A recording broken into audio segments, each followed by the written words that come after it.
ya di sana Ragunaun. Depan ya di Semlang, di Semlang.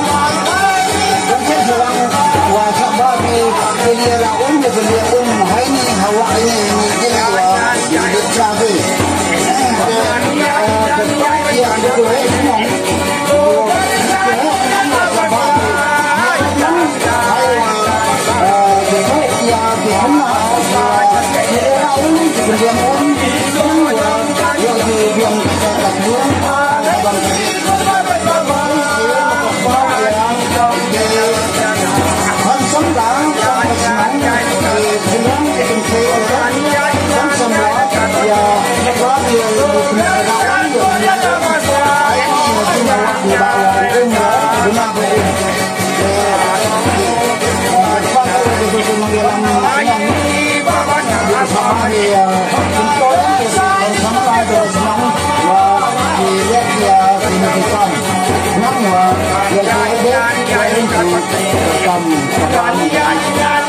hấp dẫn.